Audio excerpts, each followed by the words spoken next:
Today, we are going to unravel a puzzle that can be so frustrating for parents, for teachers, for everyone, really. And it's this. Why does it seem like some kids just aren't listening? Well, the answer is usually way more complex than it looks, and we're going to dig into the two most common paths. So, what is actually going on? Is the child just not paying attention, or could there be something else happening under the surface? Figuring this out is really the first step to breaking a pretty frustrating cycle for everybody involved. You know this moment, right? That feeling of just pure exasperation.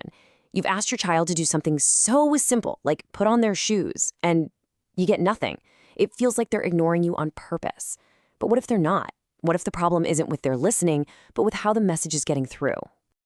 Okay, let's dive right into this. When we talk about these kinds of listening challenges, we are usually looking at two main possibilities. And the tricky part is they can look almost identical from the outside. We're talking about auditory processing disorder and ADHD. So first up is auditory processing disorder, or APD. Now, this is the really crucial part to understand. This is not a hearing problem. The child's ears are working perfectly fine. They're picking up all the sounds. The breakdown, the glitch, happens in the brain. It's a problem with interpreting those sounds. And then, of course, we have ADHD. Now, most of us know this as a condition that messes with attention and focus. But, and this is key, it can also affect how the brain processes all kinds of sensory information, and that includes sound. And this is exactly where all the confusion with APD begins. I love this analogy because it makes it so clear. Imagine information is a package being delivered. With ADHD, the delivery driver, that's the brain's attention system, gets distracted, goes down the wrong road, stops to look at something shiny. The package itself is fine, but it might get there late or not at all. Now, with APD, the driver is focused, they're on the right route, but the message inside the package is scrambled. It's covered in static. So the delivery happens, but the information is all garbled and makes no sense. So why is this so tough to sort out? Well, because from the outside, a distracted driver and a scrambled message can look exactly the same. The result is the same. The shoes don't get put on. Let's take a closer look at this overlap. And here it is. This is why it's so incredibly confusing for everyone. Just look at these symptoms. Trouble following directions, mishearing what you said, looking totally distracted, getting overwhelmed in a loud restaurant, ringing any bells. These are the classic signs that could point to either condition. And this quote just hits the nail on the head. Think about it. If the world around you sounded like a fuzzy, out-of-tune radio station all the time, would you be able to pay attention? No way. You'd tune out, you'd look distracted, because trying to make sense of all that auditory chaos is exhausting. And, this isn't some really rare thing. The estimates show that auditory processing disorder affects about 3 to 5% of all school-age children. To put that in perspective, that's potentially one child in every single classroom.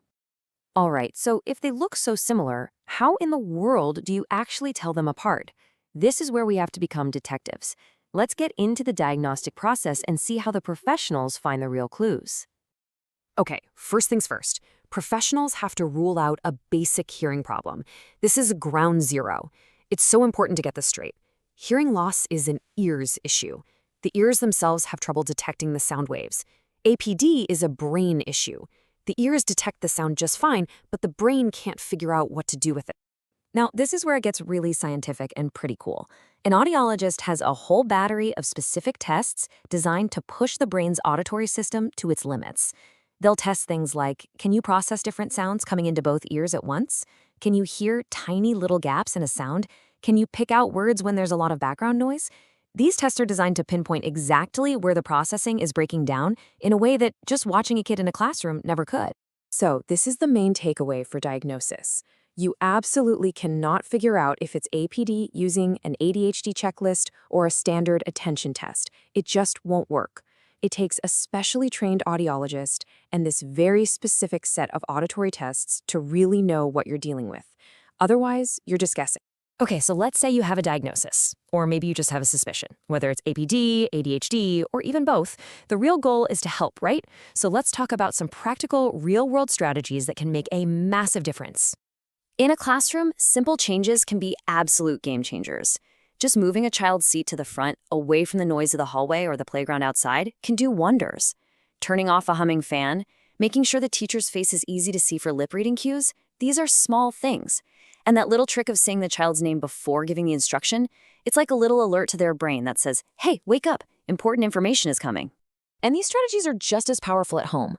Turn the TV off when you're trying to have an important conversation. Get their visual attention, a little tap on the shoulder before you start talking.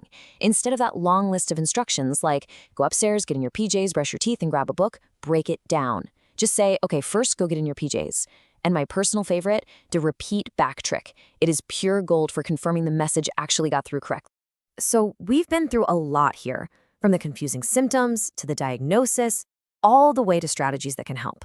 But let's bring it all home and focus on the single most important point of all of this. Look, at the end of the day, this whole journey isn't just a hunt for the right label. The name of the condition really isn't as important as understanding the nature of the struggle. Is the delivery driver getting distracted, or is the message getting scrambled? Because once you know that, you know exactly how to start helping.